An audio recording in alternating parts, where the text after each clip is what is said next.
Agustus 14, tahun ke-1943. Dini hari, pantai berlumpur di pesisir selatan Papua, dekat Pulau Kimaam. Langit masih gelap, hanya garis tipis cahaya jingga yang mulai merayap di ufuk timur. Ombak laut Arafura memukul pelan pasir dan lumpur, meninggalkan bau asin bercampur amis. Di kejauhan, suara mesin kapal yang sengaja diredam bergetar pelan di permukaan air. Di atas geladak sebuah kapal angkut kecil milik Angkatan Laut Amerika Serikat, USS Apec 21, sekelompok prajurit berdiri berdesakan, memeriksa perlengkapannya untuk terakhir kali. Di antara mereka, seorang perwira sinyal Angkatan Udara Australia Flying Officer, Alan Mackenzie, usia 27 tahun, berkacamata tipis. Wajahnya pucat tertimpa cahaya lampu merah redup. Di tangannya, ada peti kayu kecil dengan stensil hitam, bertuliskan, RDF Equipment, SER 270, Handle with Care. Ini dia jantungnya, gumam Mackenzie, mengelus pelan sisi peti itu, seolah menyentuh sesuatu yang jauh lebih hidup daripada sekadar logam dan kabel. Di sampingnya seorang sersan Amerika bertubuh kekar Tech Sergeant Bill Harrington, memeriksa sekali lagi daftar muatan di clipboardnya. Transmitter, receiver, power unit, waveguide, antenna, segment. Semua lengkap, katanya pelan. Kalau satu saja jatuh ke laut, kita semua melakukan perjalanan sia-sia. Kau bisa hampir merasakan ketegangan mereka. Di sekitar, para prajurit lain kombinasi pasukan teknik dari RAF, Royal Australian Air Force dan OSS, Army Signal Corps, mengencangkan tali helm, merapatkan ransel, dan menggenggam senapan mereka. Di pinggang beberapa orang, tergantung pistol flare, kompas, dan peta kertas yang sudah kusut dan lembab. Suara pelan seorang perwira angkatan laut memecah keheningan 10 minutes to landing. Ingat, ini pantai rawa. Jangan lompat sebelum ram turun penuh. Peralatan radio itu lebih penting daripada kalian. Dan kalian sudah tahu kenapa. Mackenzie menarik napas panjang. Di kantong uniform tropisnya, ada secari kertas berisi koordinat sebuah titik di pedalaman Papua, puluhan kilometer dari sini. Tempat di mana mereka harus membangun sesuatu yang, bagi banyak orang, bahkan belum pernah terdengar namanya sebuah stasiun radar di tengah hutan lebat. Tujuan mereka sederhana tapi gila. Membawa teknologi radar yang masih tergolong baru menembus rawa, sungai, dan hutan Papua untuk mengawasi langit dari ancaman pesawat Jepang. Ram kapal perlahan turun, menabrak lumpur bercampur air. Suara logam berderit, disusul aroma kuat tanah basah yang naik seperti gelombang. Go, go, go. Derap kaki menghantam ram, meluncur ke lumpur. Sepatu boots mereka langsung tenggelam hingga mata kaki, beberapa sampai betis. Air keruh memercik ke celana kaki dan seragam hijau. Suara jangkrik, serangga dan burung liar menyatu dengan desis ombak yang surut. Di depan, beberapa prajurit lokal dari Papua Infantry Battalion sudah lebih dulu turun, memegang senapan Lanfield. Mata mereka menyapu garis pohon bakau dan sagu di tepi pantai. Mereka paham betul, hutan bisa menyembunyikan apa saja patroli Jepang, mata-mata, atau hanya binatang buas yang tak peduli perang. Mackenzie, jaga peti itu di tengah formasi, teriak Harrington, menunjuk dua orang prajurit yang memanggul peti radar di antara mereka. Di belakang, ada peti lain, unit tenaga transformator baterai cadangan, gulungan kabel tebal. Begitu mereka melangkah menjauh dari kapal, suara mesin menjauh pelan di belakang kapal segera mundur untuk menghindar dari kemungkinan pengintaian udara. Sekarang, di garis pantai terpencil Papua ini, tidak ada lagi suara mesin modern, hanya desiran laut, pekikan burung, dan suara pernafasan berat puluhan lelaki yang sedang memikul beban metal dan kayu menuju hutan yang tampak gelap dan pekat. Matahari mulai naik, menyinari garis pepohonan. Hutan Papua menyambut mereka seperti dinding hijau padat. Pohon sagu, nipah, dan bakau tumbuh rapat. Akar menjalar di mana-mana. Udara lembab, berat, seolah setiap tarikan napas harus memaksa oksigen menembus selapis kabut panas yang tak terlihat. Di tepi hutan, seorang perwira Australia lain, Flight Lieutenant Robert Bob Fisher, membuka peta kertas besar di atas peti amunisi yang dijadikan meja darurat. Baik, dengarkan, serunya lantang. Ia menunjuk garis pantai, lalu menarik jarinya ke arah dalam. Kita di sini. Target pertama, pos sementara, di tepi sungai ini. Ia mengetuk sebuah garis biru di peta. Dari sana, kita akan mengikuti alur sungai, naik ke dataran yang cukup tinggi untuk mendirikan antena radar. Ingat, radar butuh pandangan bebas ke arah laut dan jalur datang pesawat musuh. Kalau terlalu rendah, percuma. Harrington mengangguk, mengerutkan kening. Dan semua ini, ia menunjuk peti-peti besar. Harus kita pikul sendiri sampai ke sana. Fisher tersenyum tipis, pahit. Tidak sendiri. Tidak sendiri. Kita punya bantuan. Seolah menunggu aba-aba, sekelompok pria Papua muncul dari balik pepohonan. Membawa tombak, parang, dan beberapa di antaranya bertelanjang dada dengan noken di pundak. Mereka adalah porter dan pemandu lokal yang direkrut melalui administrasi kolonial Belanda dan jaringan Zending. Di mata mereka, peti-peti kayu itu hanya beban lain yang harus dibawa melewati hutan meski mereka tidak tahu. Di dalamnya terdapat salah satu kunci baru perang modern.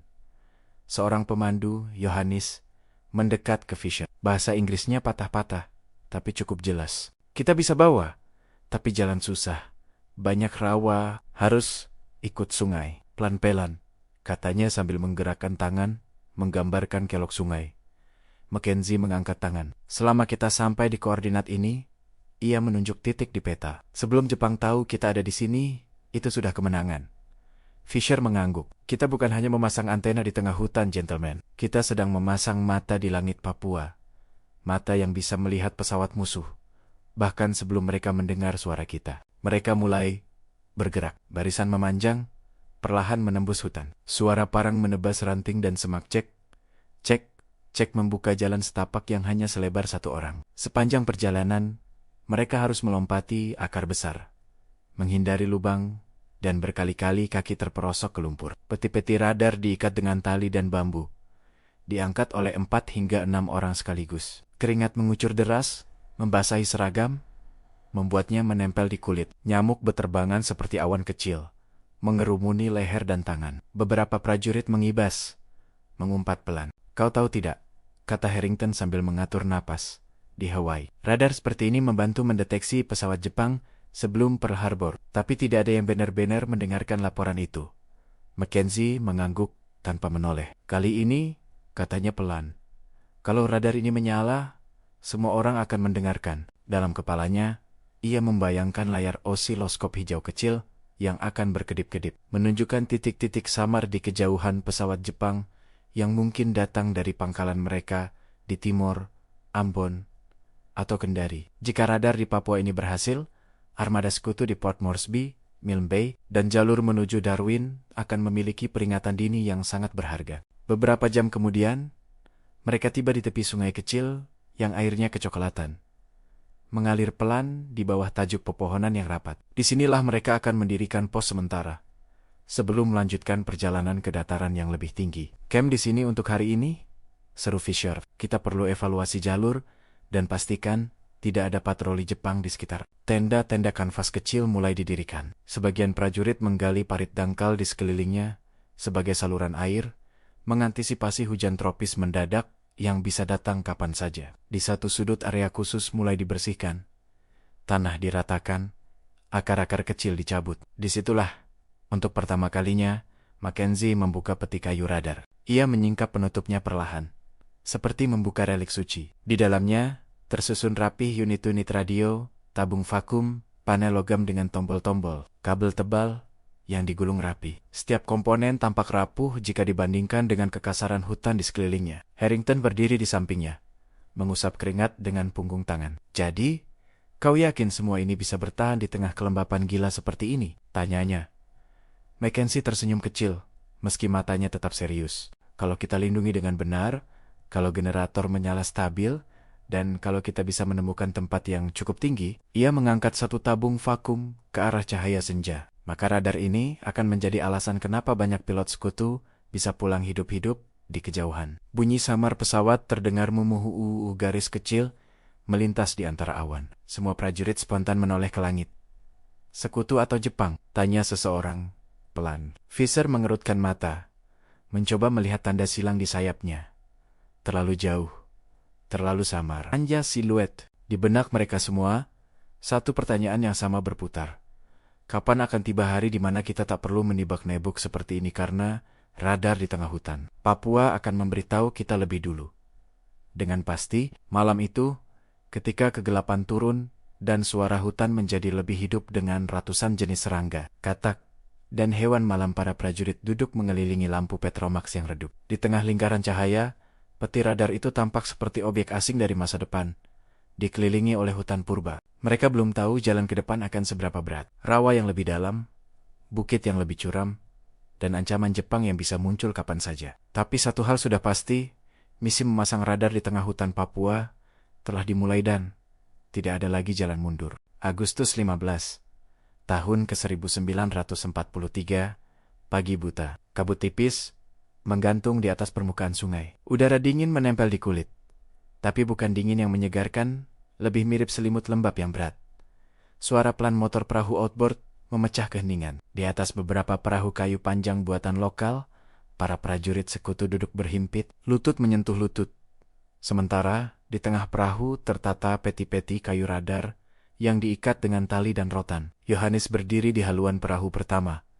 Satu tangan memegang tiang bambu panjang, satu lagi mengisyaratkan arah. Kita ikut sungai ini, nanti ada cabang. Kiri, air makin dangkal, katanya ke Fisher. Di pinggiran sungai, hutan merapat seperti dinding. Akar-akar pohon menjulur ke air, seperti jemari yang mencoba meraih perahu. Daun-daun besar meneteskan air, sisa hujan semalam. Sesekali, sesuatu bergerak cepat di tepian entah biawak, entah ular air. Sungai ini bukan jalur aman, tapi itu satu-satunya jalan untuk membawa peralatan seberat radar tanpa harus memikul semuanya dari pantai. Mackenzie duduk di dekat salah satu peti, jemarinya sesekali menyentuh permukaan kayu, memastikan tali pengikat masih kencang. Di pinggangnya tergantung tas kecil berisi catatan teknis, skema kabel, dan diagram antena.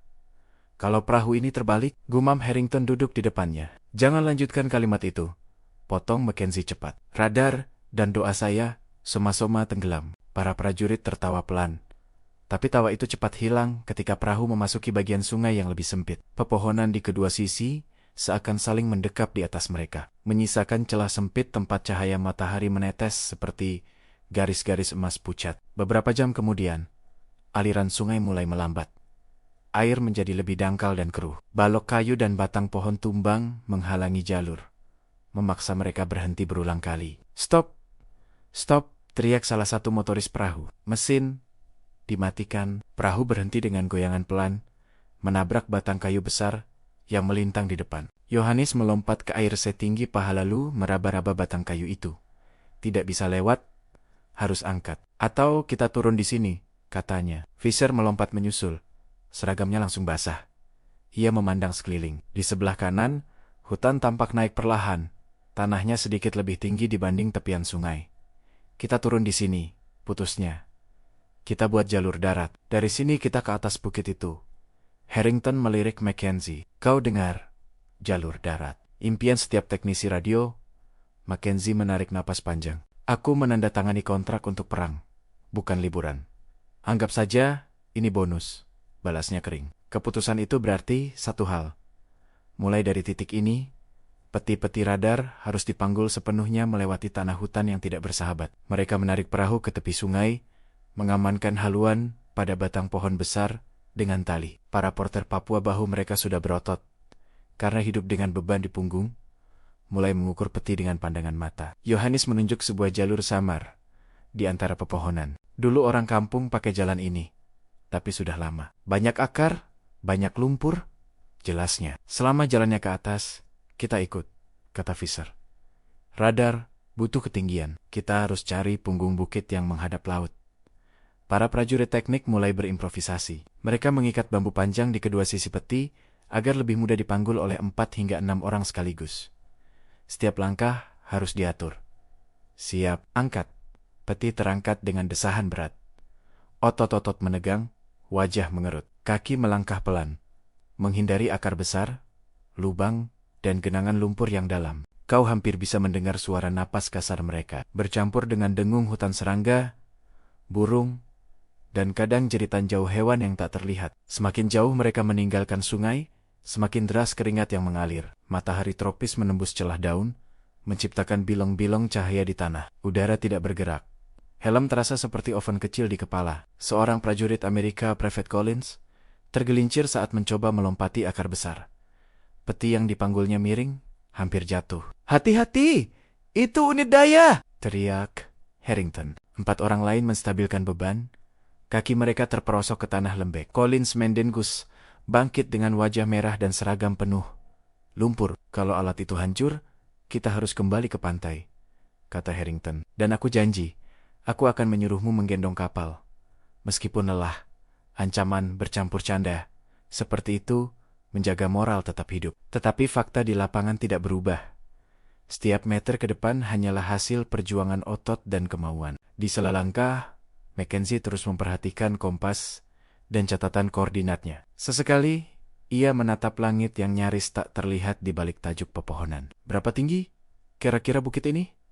Tanya Harrington, mengibas nyamuk dari lehernya. Tidak terlalu tinggi, jawab Fisher, yang berjalan di depan, memegang peta. Tapi dari punggungnya, kita harus bisa melihat arah selatan dan timur. Radar ini harus memantau jalur pesawat yang datang dari laut dan dari arah timur Hindia Belanda. Aku masih saja kagum, gumam Mackenzie, bahwa gelombang radio bisa memantul ke pesawat ratusan kilometer jauhnya. Dan semua itu dimulai dari hutan basah seperti ini. Yohanes, yang berjalan beberapa langkah di depan, menoleh. Kau bilang, alat ini bisa lihat pesawat sebelum mata lihat? Tanyanya penasaran. Mackenzie mengangguk, sambil mencoba menjelaskan dengan bahasa sederhana. Ya, alat ini kirim suara yang tidak bisa didengar telinga, tapi memantul dari pesawat.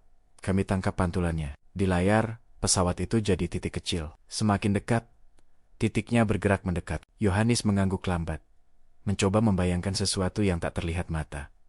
Kalau begitu, hutan ini juga bisa lihat sebelum kita lihat. Ya, ujarnya pelan. Ucapan itu membuat Mackenzie terdiam sejenak. Mungkin begitu, jawabnya akhirnya. Hutan dan alat ini. Kita butuh keduanya kalau ingin tetap hidup. Menjelang siang, mereka mencapai bagian lereng yang lebih curam. Tanah berubah dari lumpur menjadi campuran tanah liat dan batuan kecil. Langkah menjadi lebih berat. Nafas tersengal. Break. 5 menit. Teriak Fisher. Peti-peti diturunkan hati-hati. Para prajurit duduk di akar pohon. Beberapa merebahkan diri, menatap ke atas ke arah daun-daun besar yang menutupi langit. Kau bisa melihat tenggen-tenggen gemetar saat mereka menuang air dari kantung kantin. Beberapa menempelkan kain basah ke belakang leher. Seragam mereka sekarang bukan lagi kaki bersih, tapi bercak campuran tanah, lumpur, dan keringat. Mackenzie membuka tas kecilnya, mengambil lembar catatan yang sudah lembab. Ia mencoret-coret perhitungan kasar. Jarak ke pantai, sudut elevasi, perkiraan jangkauan radar jika antena dipasang di ketinggian tertentu. Angkanya mungkin tidak sempurna, tapi cukup memberi gambaran. Harrington melirik. Berapa jauh radar ini bisa melihat dari bukit nanti? Dengan kondisi ideal, jawab Mackenzie, puluhan mil laut. Cukup untuk memberi peringatan dini kalau ada formasi pengebom Jepang yang datang. Fisher menambahkan, suaranya serius, dan cukup untuk menyelamatkan kapal dan lapangan udara di sekitar sini. Jepang masih mengincar jalur suplai ke Australia. Mereka tahu Papua adalah pintu gerbang. Sejenak, percakapan terhenti. Suara hutan kembali mengambil alih. Seekor burung, dengan suara lantang, memekik berulang kali. Serangga berdengung, nyaring, seolah-olah alam tidak peduli dengan perang manusia. Mereka melanjutkan pendakian, makin ke atas pepohonan sedikit berjarak, memberi ruang untuk semak dan pakis besar. Di satu titik pohon tumbang besar, menghalangi jalur. Porter dan prajurit bersama-sama mengangkat peti, menyeimbangkannya di atas batang yang licin. Langkah satu-satu, komando Harrington. Satu orang terpeleset terdengar, teriakan tapi cepat ditahan. Peti sempat miring, lalu kembali stabil. Mackenzie merasakan jantungnya hampir copot. Aku akan mengusulkan medali khusus, gumamnya gusar, untuk tabung vakum yang berhasil selamat dari jalur Papua. Akhirnya, setelah berjam-jam, jalur mulai mendatar. Hembusan angin tipis terasa hal yang hampir dilupakan semua orang sejak meninggalkan pantai. Di depan, pepohonan mulai menipis, berganti dengan area yang lebih terbuka, meski masih dikelilingi hutan. Yohanes menunjuk ke depan, napasnya terengah. Di sana, punggung bukit. Dari situ bisa lihat laut. Kalau cuaca bagus, Fisher berdiri, memandang ke arah yang ditunjuk. Matahari yang mulai condong ke barat, menyorot area lapang di antara pepohonan. Sebuah punggung bukit alami tidak terlalu tinggi, tapi cukup menonjol dari sekitarnya. Tanahnya relatif rata, dengan beberapa pohon yang bisa ditebang untuk memberi ruang lebih luas. Itu dia, katanya pelan. Site radar kita.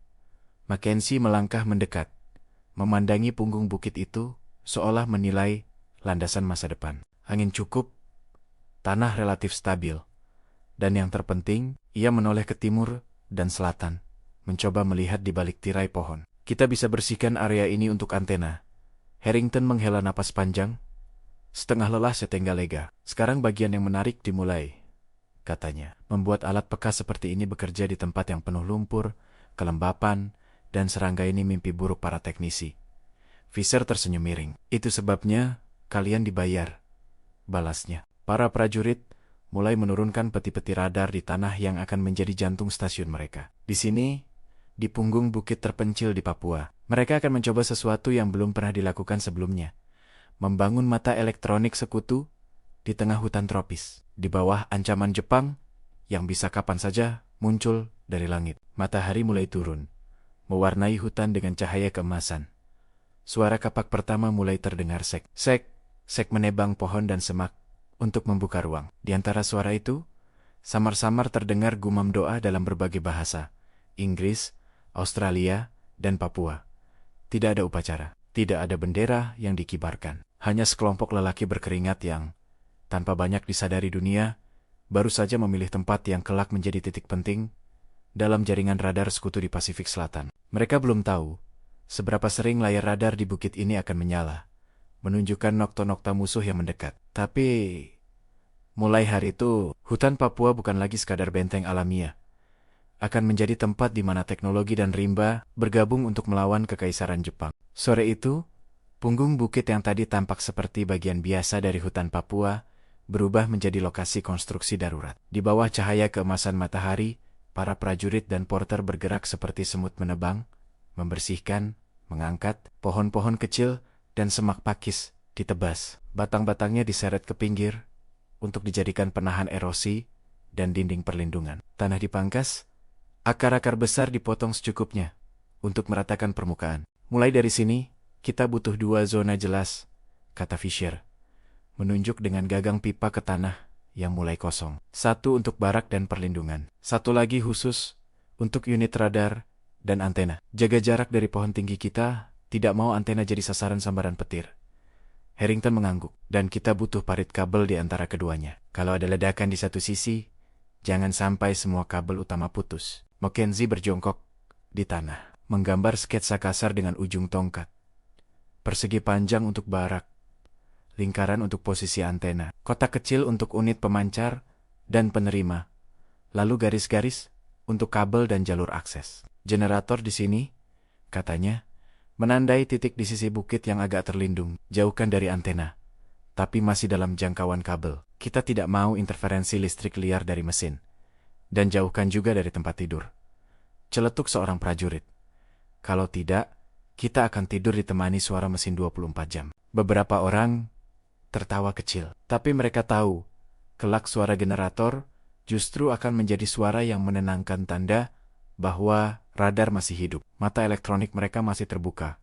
Menjelang malam, tenda-tenda dasar sudah berdiri. Kanvas warna hijau kusam diregangkan di atas rangka kayu sederhana. Di beberapa titik, terpal tambahan dipasang untuk membuat gudang kecil. Di tengah semua itu, peti-peti radar tetap tertutup, seperti harta karun yang menunggu saatnya dibuka. Langit mulai gelap. Bintang-bintang satu persatu menyala di sela ranting.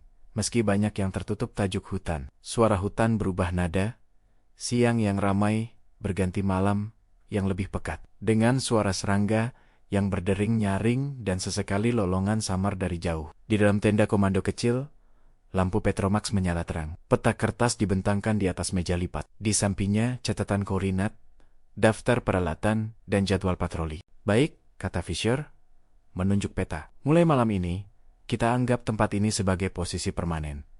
Kita sebut saja radar site Kima Amrich. Untuk laporan resmi, kita gunakan kode. Mackenzie bertanya, bagaimana dengan ancaman Jepang? Fisher menghela napas. Kita masih cukup jauh dari jalur patroli utama mereka.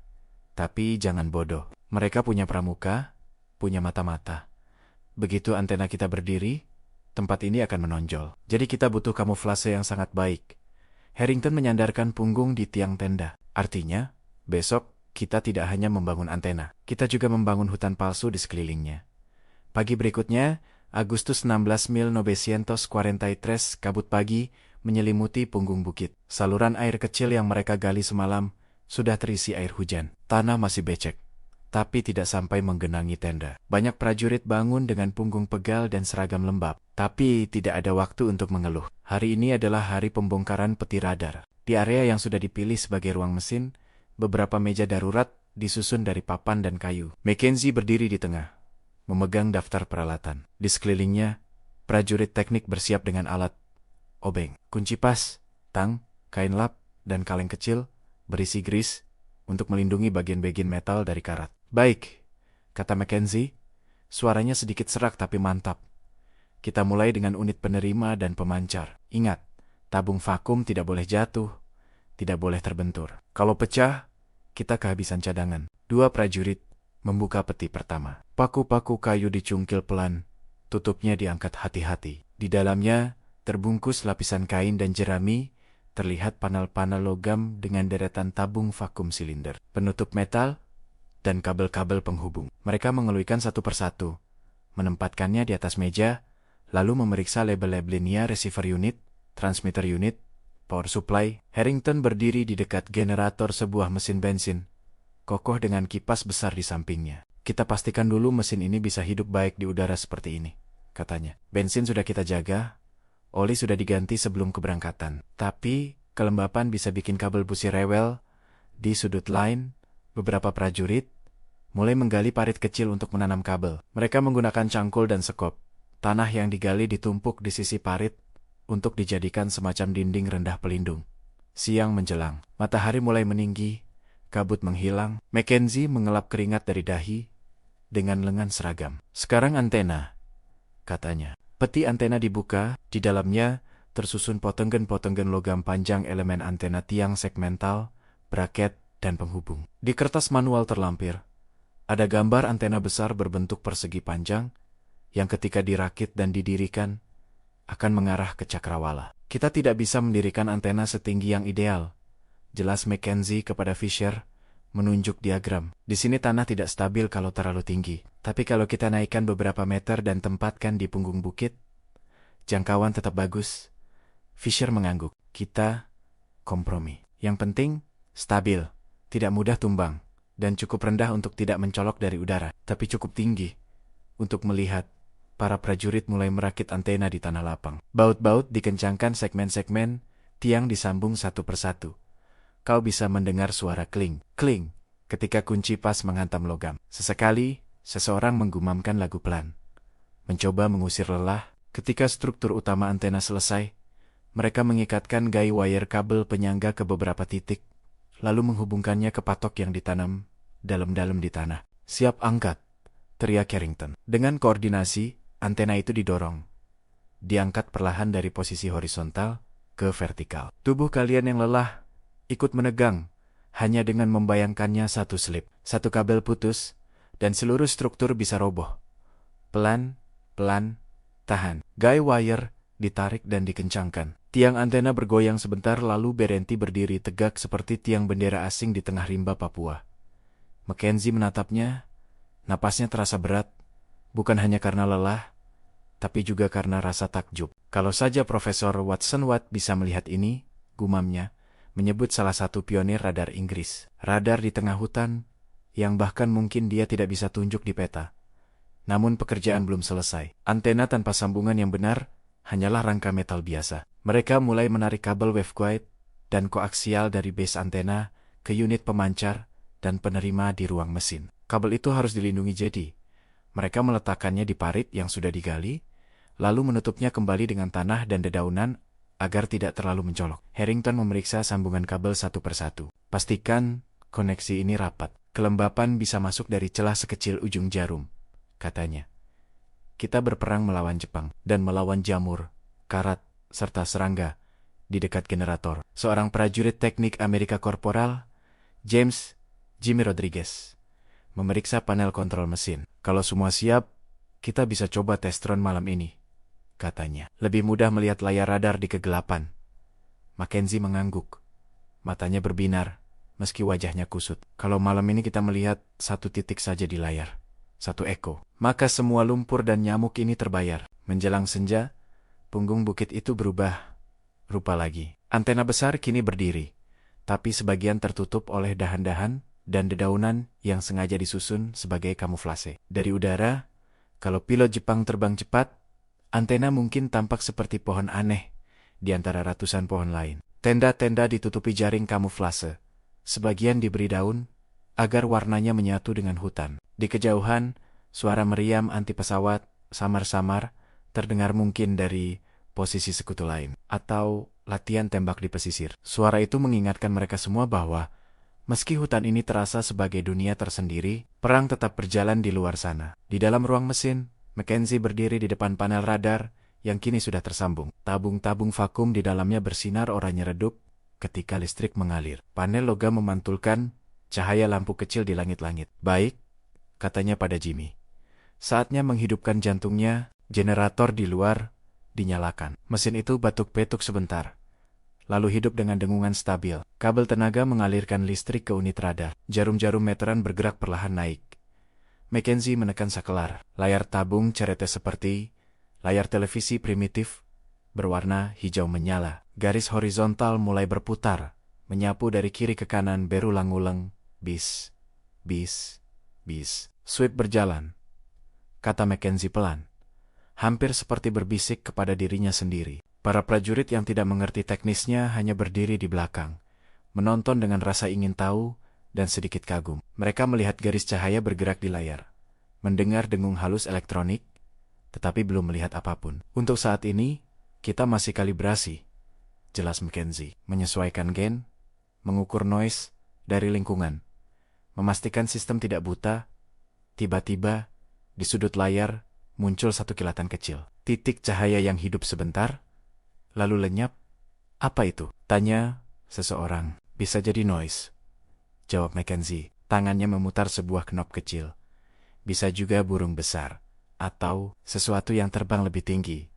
Malam mulai turun di luar. Suara hutan kembali menguat. Di dalam, ruang mesin dipenuhi cahaya hijau dari layar radar dan kuning redup dari lampu kecil. Di titik ini, teknologi modern dan rimba purba bertemu dalam diam. Di luar tenda Fisher, berdiri di tepi punggung bukit, menatap ke arah laut yang hanya terlihat samar sebagai garis gelap jauh di sana. Angin malam membawa aroma campuran tanah basah dan garam laut. Harrington datang berdiri di sampingnya. Kalau radar itu bekerja seperti yang dijanjikan Mackenzie, katanya, maka pesawat Jepang tidak akan pernah lagi muncul sebagai kejutan.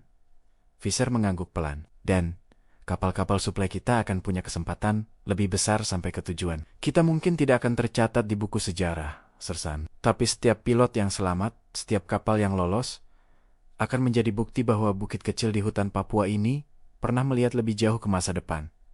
Di belakang mereka, di dalam tenda, garis hijau di layar terus menyapu mencari sesuatu di kegelapan langit. Malam itu, untuk pertama kalinya, Papua tidak hanya dilindungi oleh hutan dan cuaca buruk, tetapi juga oleh mata elektronik yang berputar tanpa lelah di atas punggung bukit yang sunyi. Agustus 17, tahun ke-1943, dini hari. Kabut masih menempel di pukuk-pukuk pepohonan.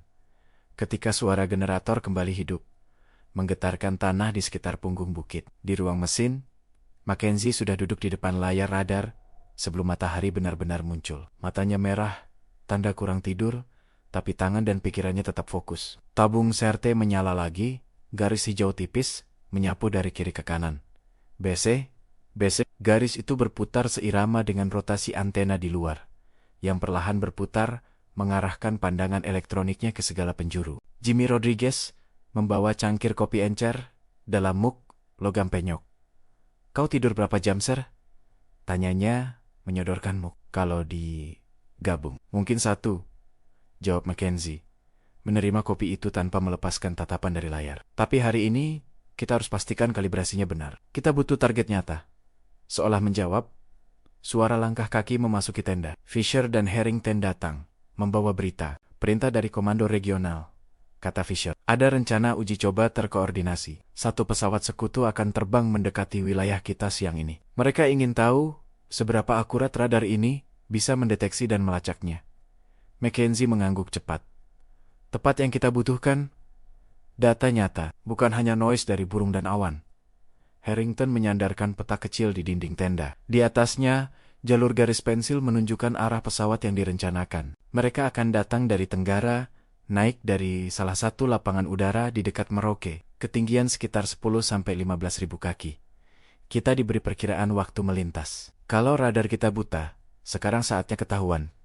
Pagi menjelang siang, hutan di sekitar bukit bergema oleh aktivitas. Di luar, beberapa prajurit memperkuat kamuflase antena, menambah dedaunan segar. Porter Papua memotong kabang-kabang kecil dan menancapkannya di sekitar patok guy wire, membuat antena terlihat semakin menyatu dengan vegetasi. Di sisi lain pos, jaga dibuat di tepian bukit. 2 prajurit Australia membawa teropong, ditugaskan sebagai pengamat visual. Bila radar menangkap sesuatu, mereka akan mencoba mencari objek tersebut di langit, memastikan apakah itu pesawat, burung besar, atau hanya gangguan. Di ruang mesin, suasana menegang, tapi sunyi. Mackenzie duduk di kursinya, Jimmy berdiri di samping, mencatat setiap perubahan setelan di buku log tebal. Gain kita set di sini, kata Mackenzie sambil memutar knop. Range di 80 mil laut. Kalau pesawat itu datang dalam jalur yang dijanjikan, kita seharusnya bisa melihatnya jauh sebelum ia berada di atas kepala kita.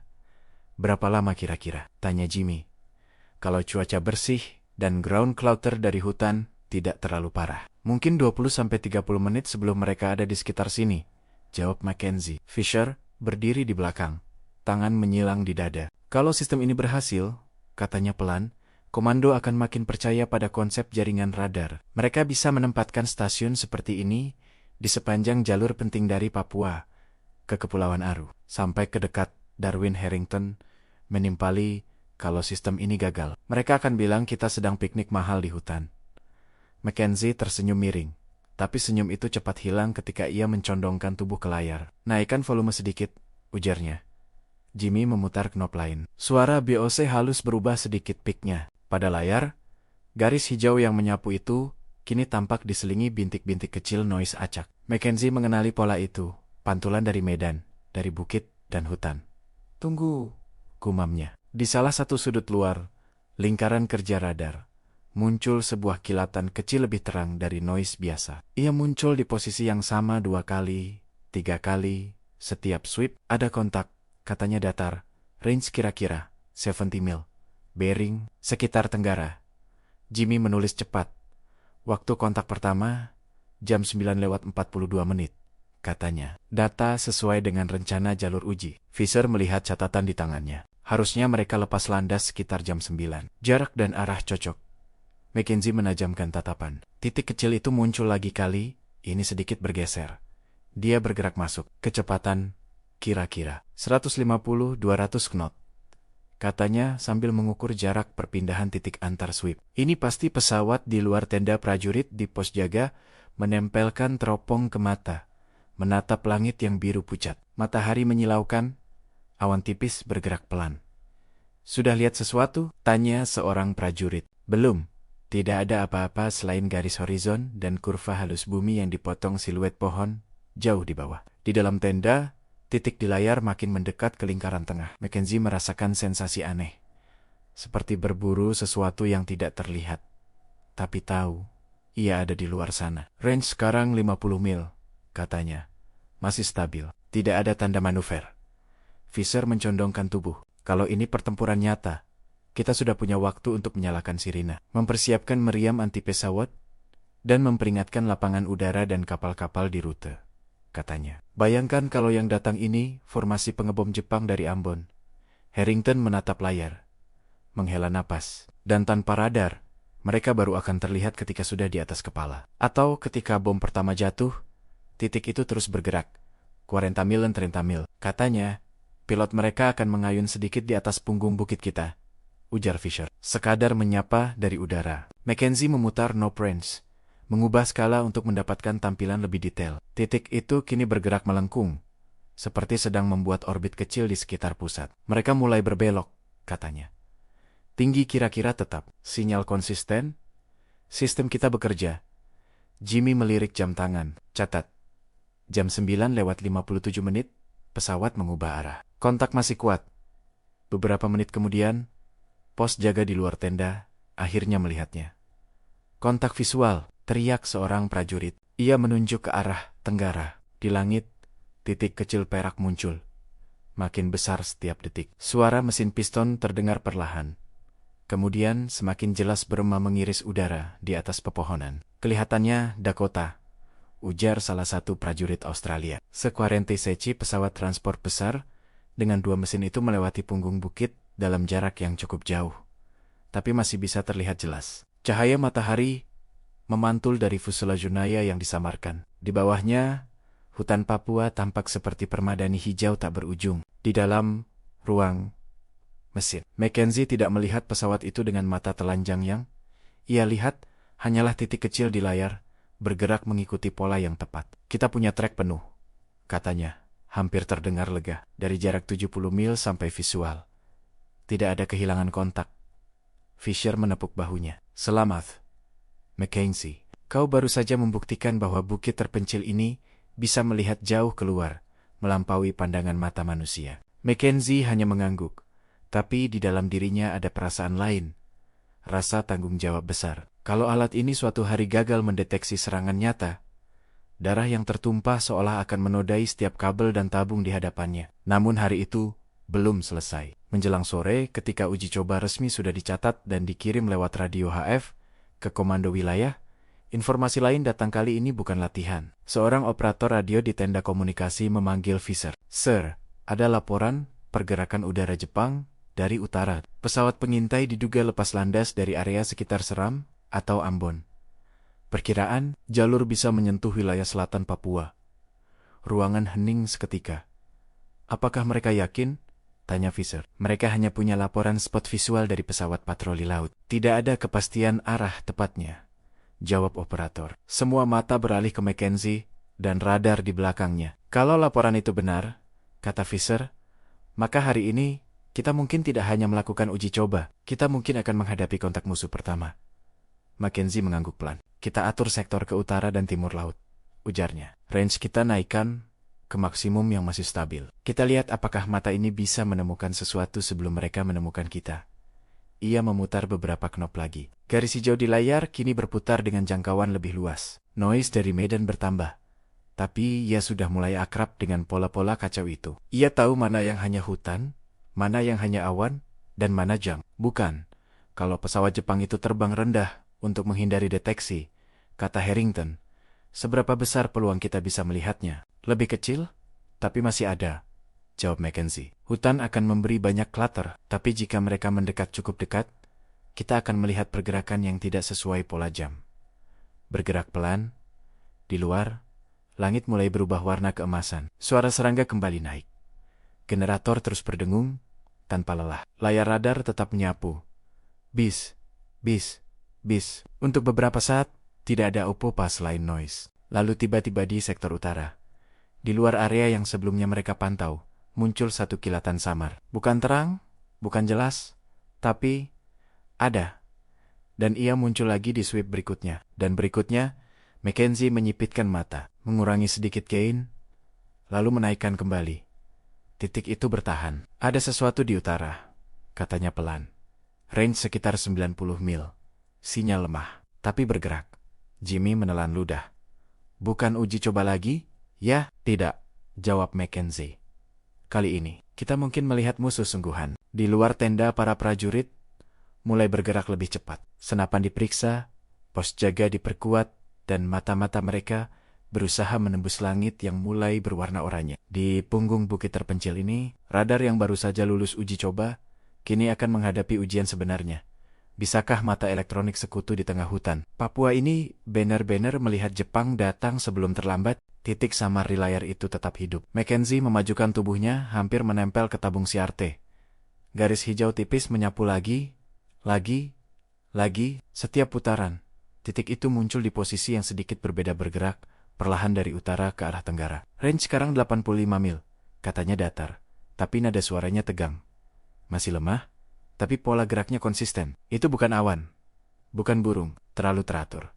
Jimmy menulis cepat di buku log 17, 08, 43-17, 26 possible hostile contact, bearing, north, approx. Fisher, yang berdiri di belakang, merasakan bulu tengkuknya meremang. Frekuensi laporan patroli kita. Tanyanya pada operator radio di sudut ruangan. Tidak ada rencana uji coba lain hari ini, Sir. Jawab operator. Semua pesawat sekutu di sektor ini sudah diberitahu untuk menjauh dari koridor udara utara agar tidak mengganggu pengujian radar. Dengan kata lain, apapun yang bergerak di utara itu, kecil kemungkinan milik mereka. Harrington menyela. Seberapa jauh lagi sampai dia masuk jarak yang berbahaya? Mackenzie menghela napas perlahan. Kalau dia lurus ke arah selatan, dengan kecepatan rata-rata, dalam 1 jam dia bisa menyentuh pesisir. Tapi, kita tidak tahu tujuan pastinya. Bisa ke jalur kapal supply, bisa hanya patroli pengintai yang akan memotret garis pantai. Fisher mengangguk cepat. Kita tidak bisa menunggu. Kirim laporan ke komando. Katakan, stasiun radar Kima Amrich mendeteksi kemungkinan pesawat pengintai musuh di sektor utara, heading ke tenggara. Minta mereka peringatkan kapal di jalur dan lapangan udara terdekat. Operator radio, segera bekerja. Suara klik sakelar, dengung perangkat HF, dan bunyi serak kode Morse memenuhi sudut ruangan. Di luar tenda matahari merendah, meninggalkan langit jingga tua. Punggung bukit diterpa cahaya terakhir hari itu. Sementara hutan di bawah sudah mulai tenggelam dalam bayangan gelap. Pos jaga di tepian bukit kini diisi lebih banyak orang. Teropong berputar ke utara, mencoba menembus kabut tipis dan lapisan awan rendah. Lihat sesuatu? Tanya salah satu prajurit. Belum. Terlalu jauh. Kalau radar baru saja melihatnya di 80-90 mil. Mata kita baru akan bisa menangkapnya jauh belakangan. Jawab pengamat visual. Menurunkan teropong sebentar untuk mengistirahatkan mata yang perih. Di kejauhan, suara burung-burung mulai mereda, digantikan oleh paduan suara serangga malam. Di dalam ruang mesin, Mackenzie terus memantau titik itu setentamil. Sesentamil dia tidak terbang rendah. Gumamnya, kalau terlalu rendah, sinyalnya akan hilang di antara klater hutan. Ini ketinggian menengah. Cukup untuk survei. Cukup aman dari sebagian besar tembakan kecil. Jimmy mengerutkan kening. Kalau ini banner-banner pesawat Jepang, apa mereka tahu kita di sini? Fisher menjawab pelan. Kecil kemungkinan. Kita baru beberapa hari, antena kita pun sudah dikamuflase. Tapi kalau mereka memetakan rute supply dan posisi lapangan udara baru, pada akhirnya lokasi seperti ini bisa saja mereka curigai. Harrington menatap layar, lalu menoleh ke Fisher. Kita punya meriam anti pesawat? Tidak, jawab Fisher. Kita hanya punya senapan mesin ringan dan beberapa senapan. Kalau mereka memutuskan untuk menyerang titik ini, kita mengandalkan hutan dan kamuflase. Dan Doha. Mackenzie berpikir cepat. Kalau mereka hanya lewat, kita adalah mata. Kalau mereka berputar dan mencari, kita berubah jadi target, katanya. Jadi lebih baik kita tidak menyalakan lampu berlebihan di malam hari dan jaga suara seminimal mungkin. Titik itu terus berjalan di layar. 50 mil, 40, 5 mil. Masih di heading yang sama? Tanya Fisher. Kurang lebih.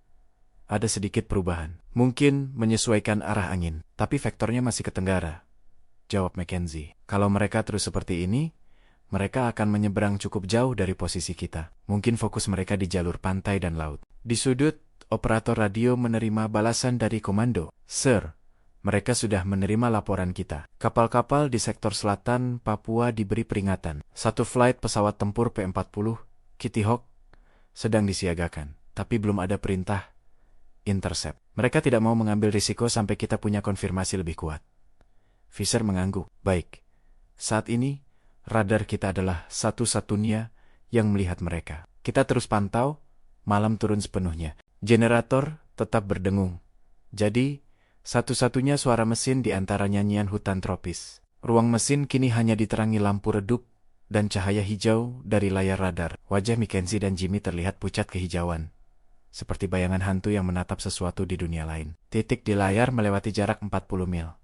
Kemudian ke 35, kemudian mulai bergeser sedikit, mengarah lebih ke timur. Mereka berubah heading ukar Mackenzie. Sekarang garisnya akan membawa mereka lebih jauh dari jalur suplai utama. Mungkin hanya patroli foto. Mereka memotret garis pantai, mencari tanda-tanda pembangunan lapangan udara baru. Apakah mereka bisa melihat antena kita dari ketinggian itu? Tanya Jimmy. Dari udara, antena ini hanya satu garis tipis di antara ribuan batang pohon, jawab Mackenzie. Kecuali mereka terbang rendah dan sangat memperhatikan. Fisher menambahkan.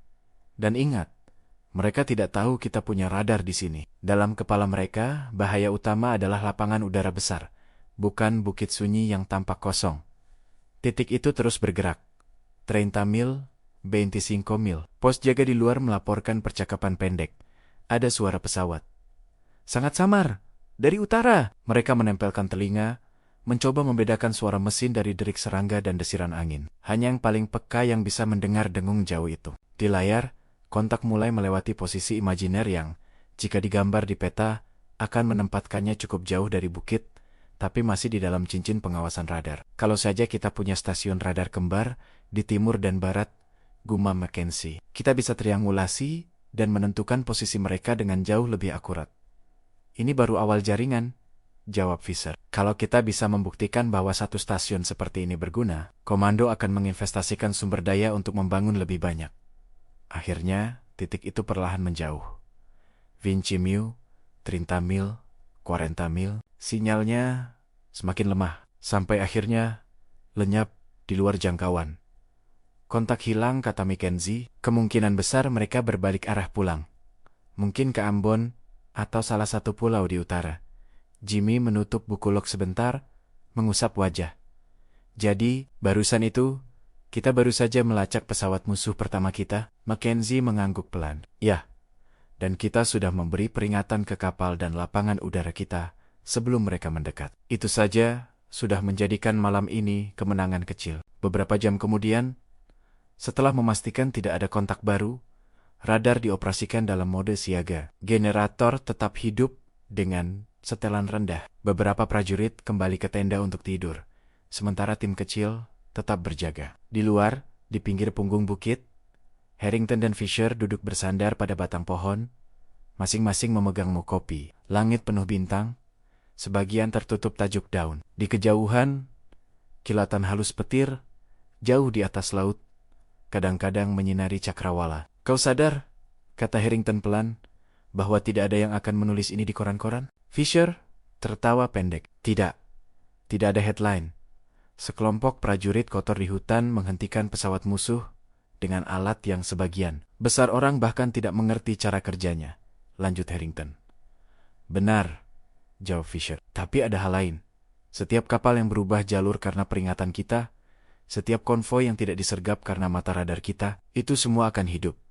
Dan tidak ada yang tahu bahwa bukit kecil di Papua ini berperan. Harrington mengangguk, menatap ke arah tenda radar yang remang. Kadang, pahlawan terbaik adalah yang tidak pernah dikenal. Di dalam ruang mesin, Mackenzie duduk sendirian, menatap layar yang kini hampir kosong. Hanya noise acak yang muncul sesekali. Ia meletakkan tangan di panel logam, merasakan sedikit getaran halus dari mesin di dalamnya. Hari ini kau membuktikan dirimu, gumamnya pelan, seolah berbicara kepada radar itu sendiri. Sekarang tinggal bagaimana kita merawatmu, dan memastikan kau tetap hidup ketika badai datang. Ia tahu medan Papua kejam, hujan lebat, sambaran petir, jamur di konektor karat di baut semut dan serangga yang merayap masuk ke sela-sela panel mencari kehangatan. Semua itu bisa menjadi musuh radar, sama berbahayanya dengan bom Jepang. Tapi malam itu, untuk pertama kalinya sejak mereka tiba, Mackenzie merasa beban di dadanya sedikit berkurang. Radar ini bukan lagi sekadar eksperimen. Ia telah menjalankan fungsi aslinya, melihat musuh sebelum musuh melihat mereka. Di luar, hutan Papua terus bernapas dengan ritme purba, tapi di atas punggung bukit, sesuatu yang baru telah menyatu dengan rimba. Teknologi yang diam-diam mengubah cara perang dipandang. Dari sekadar mata dan telinga, menjadi pancelan-pancelan tak terlihat di layar hijau. Dan semua itu, dimulai dari keberanian untuk memasang radar di tempat yang, bagi banyak orang, bahkan tidak bisa mereka eja di peta.